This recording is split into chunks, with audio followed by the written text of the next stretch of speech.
Well, hello, everyone, and welcome to the fifth power session in the Strategy plus Systems Equals Success series. For those of you that don't yet know me, I'm Judy Whalen, and I'm your host for this series. So let's just jump right in and see if we can get this thing rolling, because we only have 30 minutes. And it's always a trick getting this first slide to come up, because it seems to fall asleep. There we go. Okay, so here's the format for today's 30 minutes. Okay, I'm going to do a really quick review of the topics that we've covered so far in the previous 4 power sessions. I'm going to give you the list of today's topics that we're going to cover. And then towards the end of this, I'll show you the links for the 2 free gifts. There's one new one, so hopefully you'll click on the new link and download the new free gift. There's a big announcement that I'm going to make, and then the wrap up, because we're moving into wrapping up this whole series. The next time is the last power session in this series. So let's move on. So for those of you that are still just new to this whole series, the whole reason I'm doing this is because there's so much confusion in the business world, in the nonprofit world, about what strategy really is. And because the end of the year is coming so rapidly, I wanted to offer this to help you get clarity about strategy and about how to build effective systems so that you can still reach your goals in the time that's left before the end of the year. So that's the reason for doing this, is to help you get clarity about strategy. And the whole program, all 6 of these power sessions, are based on the assumption about growth, that as business owners, as nonprofit leaders, one common element that we have is we want to grow our business or our organization. And so that's the premise behind all of these presentations. And so here's the list of topics that we've covered in the previous power sessions. And you can access the recordings of these by just going to YouTube and search for the Center for Strategic Change YouTube channel. And all of the recordings are there. So we've covered a whole variety of topics, starting out with the very simple definitions of strategy and systems. We've talked about the 3 different levels of strategy, characteristics of great strategists, tips for creating effective systems, and then systems that are common to most businesses.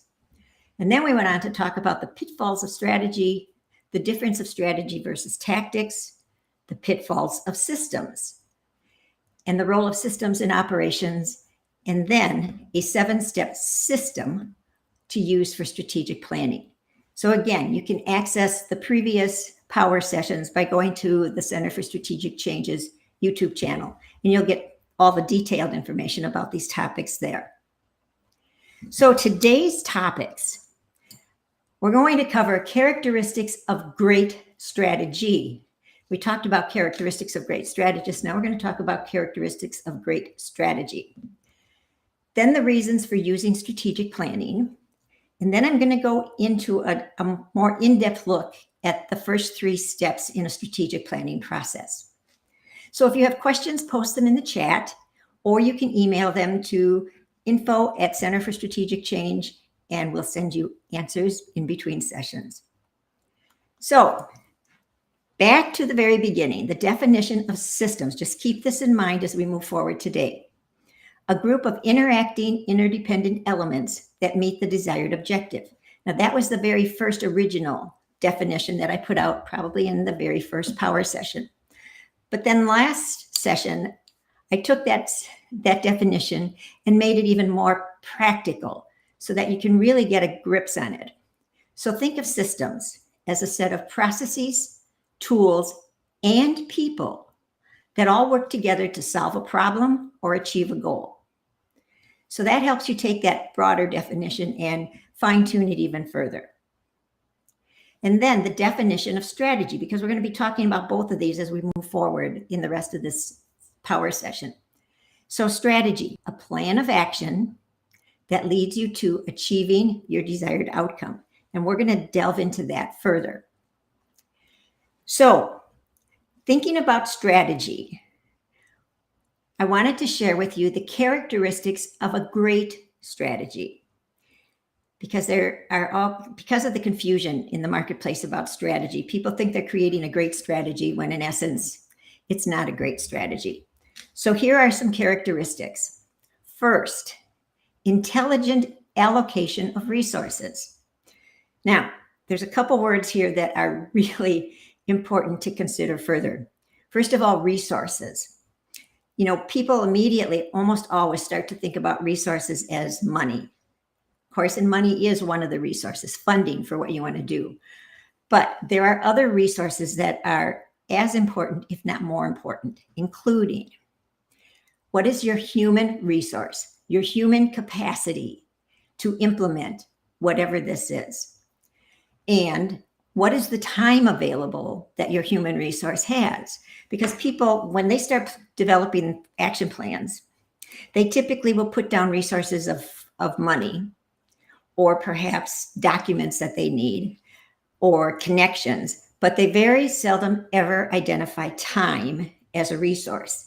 And we know that your human resource and your human resources time are the two scarcest resources that you have in your business. So resources.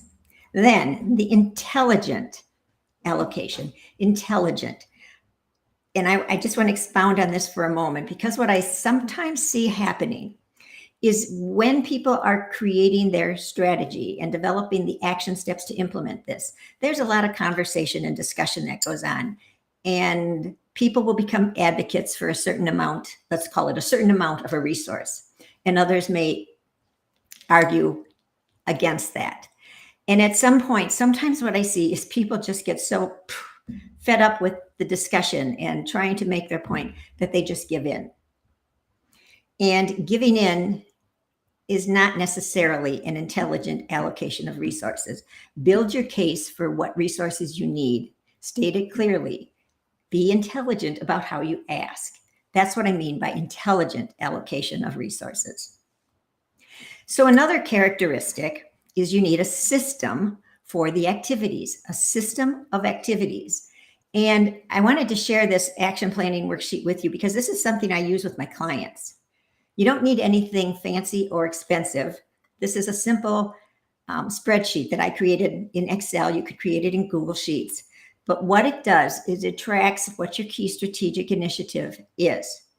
What's your priority? Let's just call it real simple. What's the priority? Then you write the goal for that. And I don't want to get into all the detail on this, but you need a system for outlining your activities, outlining your game plan.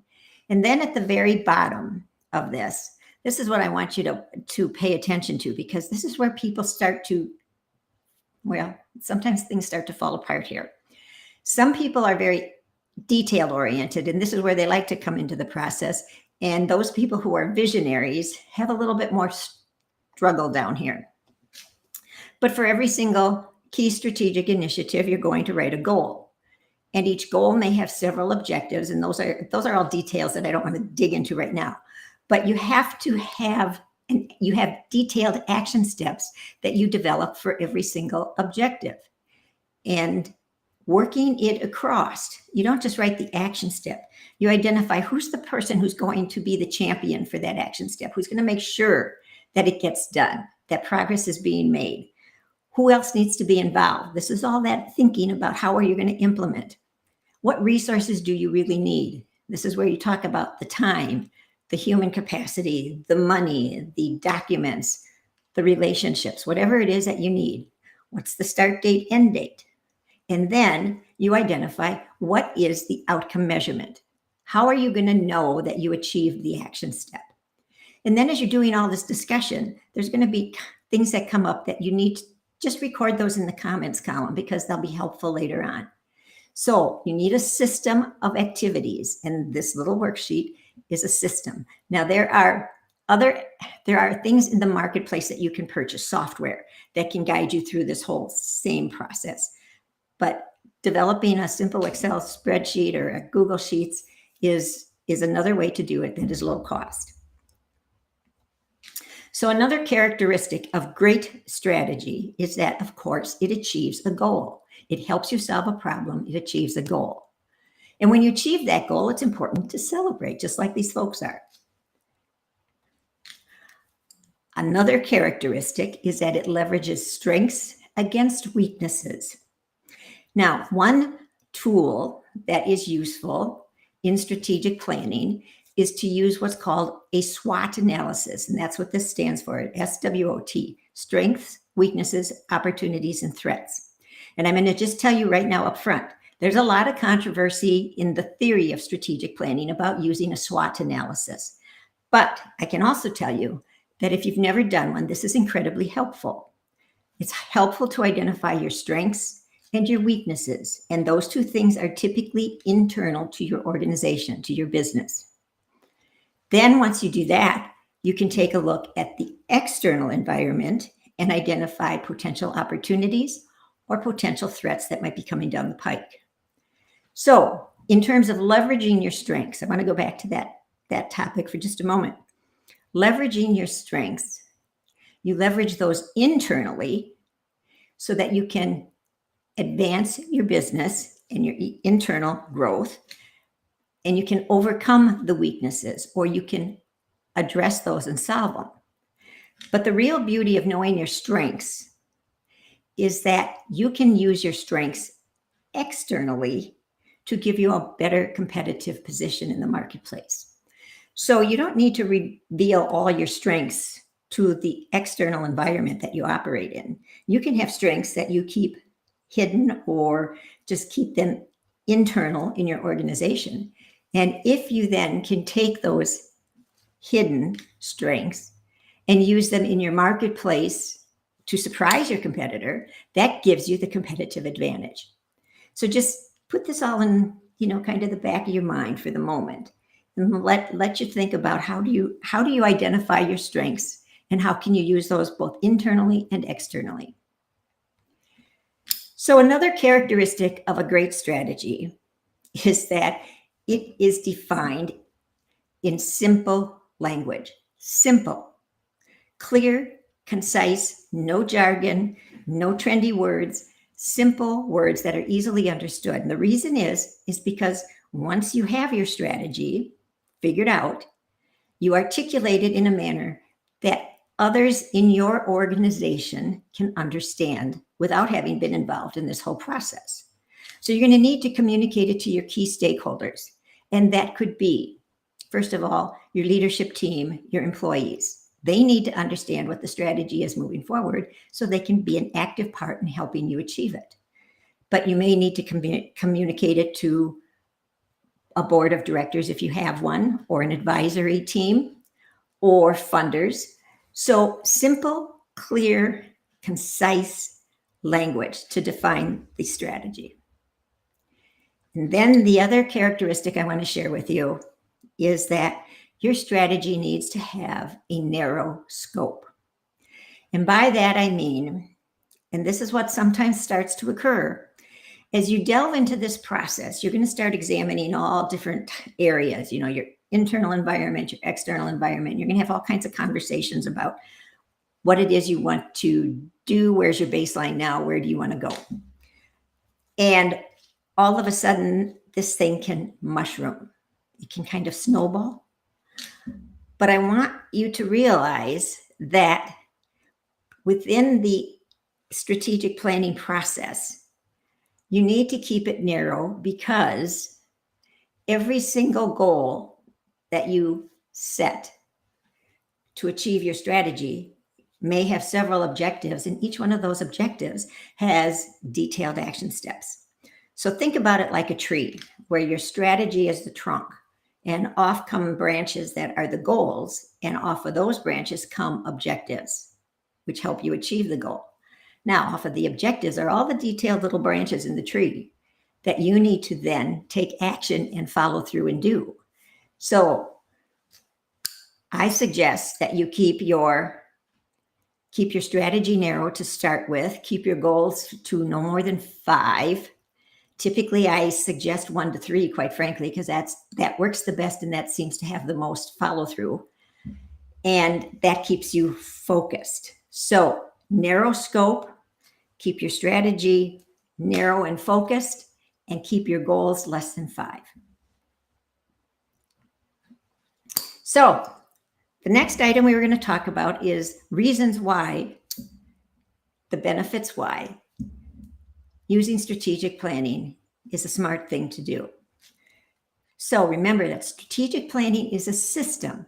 It's a series of processes, tools, and people that interact and work together to create the end result, which is a strategy that is implemented. So remember the last time I shared this with you, that strategic planning is a 7-step process that answers 4 questions. The first question sets your baseline. You determine, where are you? What's the current status of your business? What's working? What might not be working? What's functioning well? Where are you right now? Then you determine, where do you want to be and in what time frame? What's the end result of this process that you want to achieve? And then it gets to the point of building the action plan. How are you going to get there? Building all the action steps to get you from where you are now to where you want to be. And then the biggest benefit is, how are you going to know you arrived? Because you need to know, did you arrive? Did you get partway there? So that you can do the next set of steps and the next process. You need to know if you've arrived. That's why the outcome measurement piece is so critically important. So remember that this is a 7-step process. And what we're going to spend more time on today is those bottom 3 steps, the foundation, what I call that lower item. Planning to sustain the effort, because that is critical. Sustaining your effort, understanding your environment, which is your marketplace, and then clarifying the foundation. And the whole reason you use this is to grow your business. It keeps you focused. It's a simple process that you can use and follow and just work out all the individual steps. So let's move on, and we're going to talk about those first 3 steps. So step number 1 is planning. And I know last time I told you this seems odd that we're going to talk about planning when you're going to do strategic planning. But this is a critical part of the whole process. And those of you who are really involved in project management understand that planning is the first step that you do before you jump into a new project. And it's the same with strategic planning. So the planning helps you to identify who needs to be involved. How deep in your organization do you want to go? Do you have employees that you want a representative of? Do you have board of directors, advisory boards? Who needs to be involved to help you get the clearest picture of your organization and where it should be in the future? When is the best time for you to actually do this? Keep in mind, you don't want to do this when you know you have a busy season, because you don't want this to interrupt a major production cycle. You also don't want to do this when you're in a crisis. When you're in a crisis, you need to focus on addressing that crisis. That's not the time to do strategic planning. That's called crisis management. Crises, address the crises. Do you need a facilitator? And this is typically where an organization, a business, brings me in, because they realize that if everyone in that who they've determined should participate needs to be an active participant, they cannot also facilitate. As a facilitator, your role is to keep the process moving, to be the devil's advocate, ask questions that haven't been thought of, watch for the dynamics of the group, and also watch the clock, keep things moving. If you're the participant, you can't, it's like dividing your brain in half and trying to think on 2 different levels at the same time. And it's very difficult. You can't participate fully as a participant. So my suggestion is get a facilitator. What do you already have in your possession that could be considered part of the documents, the information you need for market research? And this is just, it's just an assessment of, what do we have? And then once you know what you have, then you're in a position to decide, what else do we need? So take an inventory of what you already have. And then, how do we maintain our financial stability while we're also doing this process? In a bigger organization where you have employees and you have people on a production line, they will continue to function in their roles while a leadership team, a strategic thinking team, works on strategic planning. However, when you're the sole entrepreneur, That's not the case. Is you need to carefully think about, how do I take on this strategic planning process and devote the time to it that's necessary for it to be a valid process, while also making sure that I'm still serving my customers, getting cash flow through the door, marketing my business. So figure out, how do you keep the financial stability going? And what's the timeline? Now, typically, in most organizations, businesses or nonprofits, I'm suggesting to them, get this thing done in 3 months. Don't drag this out longer than that. Because what I see happening is the marketplace is changing too quickly these days. And you could have spent all this time developing your strategy, and your marketplace could have changed if you're letting this drag on for 6 months, or sometimes groups will try to do it over a year and it's way too long. You can easily do it in 3 months if we just plan correctly. If you're a sole practitioner, a solo entrepreneur, you may be able to get this done in as little as 2 weeks. It just depends how you can allocate your time. So the next step then is understanding your environment. Okay, this is the market research phase. So the first thing you need to do is think about your business in the way it interacts in the external environment. And these are all just potential pieces of your external environment.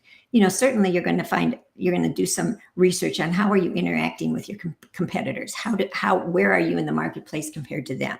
But then there's all these other elements: your customers, your community, what politics is going on that could impact your business, what's happening with the economy, or are there legal issues or legal trends that might be coming down the pike? What's happening with technology? All these pieces impact your business. So do your research. Remember, we talked about this the last time. Head to the library. Librarians have vast amounts of information that are available to you. Go to your professional associations that you're probably members of for your industry. Look at industry studies. There's all kinds of places to gather this type of information. So that's the external environment. Now, a lot of times during strategic planning, people get so wrapped up in the market research for the external environment that they really don't think about the internal environment. And your internal environment is as important as your external environment. So take an assessment of what's happening with your employees. If you have shareholders, what's going on in departments if you have those? Do you have senior leadership that, they have their own culture? What about if you had in-house counsel? Boy, that would be a luxury for a lot of us solo entrepreneurs. What's going on if you have a social committee? Because there's a lot of stuff that happens around a social committee that impacts your business. And then again, technology. So these factors all impact your business. And you just need to get a sense of what's happening with them. So here's the SWOT analysis that I talked about before. This is just a simple way to do it. Just draw, quadrant on a piece of paper and go ahead and list your strengths and list those weaknesses. And again, those two things are typically internal to your business. And then you can, once you've done your external market research and even your internal, you can list opportunities that may exist that you could consider pursuing. And also what things might be coming down the pike that you need to be aware of that could be harmful for your business. So those are all parts of the market research. And I know I talked about this in an earlier power session, but there are all different types of ways to get this information. For instance, industry studies and your state and national industry associations are a great way to tap into this type of information. Focus groups. You can conduct focus groups yourself. Best practice studies. Again, your national and your state associations would probably have these types of things. Customer satisfaction surveys. That's the kind of thing that you can do very easily. Interviews. You can even interview people. You could interview customers. You could interview stakeholders, whatever. Benchmarking. What are the benchmarks for your typical type of business? Competitive intelligence, that's a specific type of research in terms of getting what's happening with your competitors. And that's a very specialized type of research. And typically you'll need to hire somebody to help you do that. But there are also a number of other ways to gather information. So these are just a few that I wanted to give you examples of. But the biggest piece, when you do your market research, keep it simple, okay? Keep it simple, because you're going to gather so much information, and then what do you do with it? It's important that you analyze your information.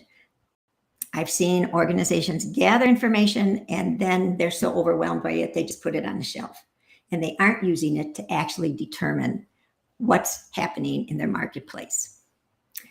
And so I want to keep moving because this clock keeps ticking. Clarifying the foundation is the third step. And by clarifying the foundation, I mean getting very crystal clear on your core values. Okay, now core values are those fundamental beliefs that provide the ethical framework for your organization. They also are the norms for behavior, and that's critical when you start having employees.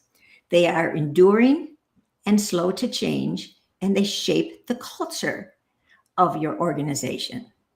So it's really critical that you get crystal clear on what are the core values, because values guide your decisions. Every single decision you make in your organization will reflect a value.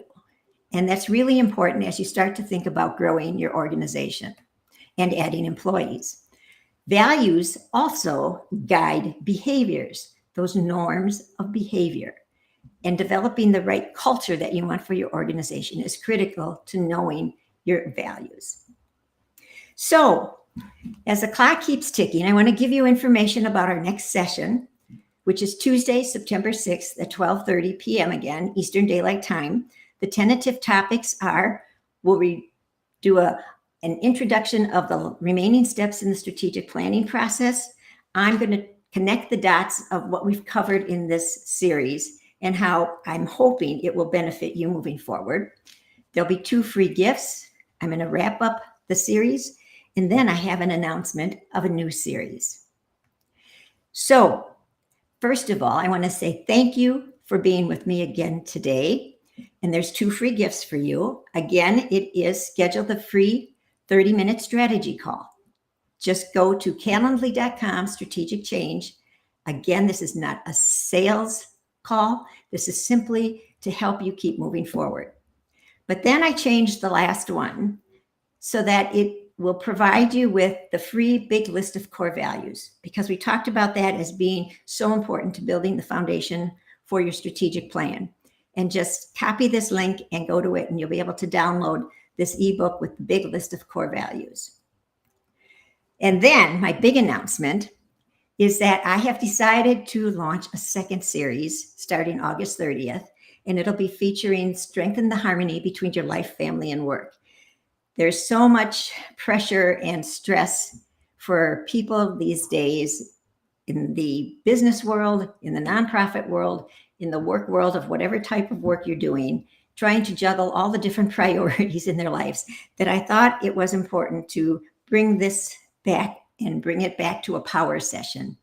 So it'll be Strengthen the Harmony Between Your Life, Family, and Work. Right now I'm planning 5 30-minute power sessions starting August 30th. And it'll be at 1 p.m.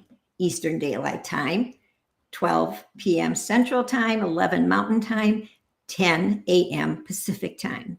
And again, it'll be just those 30 minutes power sessions. Just take a break and do something for yourself. And it also has a Facebook page. I've been using this program for years. And you can just go to the Facebook page at facebook.com, Strengthen the Harmony, and you'll see a little bit about what that whole program is about. I created it because as I've worked with clients on strategic planning and growing their organizations, I also saw, I'm going to just call it the toll that being really good at what you do can take on leadership and on people in the organization. And I saw, first of all, CEOs develop health issues. I saw broken family relationships, and I saw lack of taking care of themselves. And so this program is just an outgrowth of what I do with my clients when we're working on strategy, to help them realize that what you do in your professional business work life is only a piece of your whole life, and that we need to keep all those pieces integrated. So it's called Strengthen the Harmony Between Your Life, Family, and Work. This is the Facebook page, and I hope you can join me on August 30th. Again, I want to thank you for being with me today. Thanks so much for being part of this series. You can access the previous power sessions on the YouTube channel, Center for Strategic Change YouTube channel. And again, here are the links. Please take advantage of these free gifts. I'm happy to share them with you and just provide them to you as a resource. So the new series starts August 30th, and I'll run through September 27th. And again, thank you for being with me on this power session.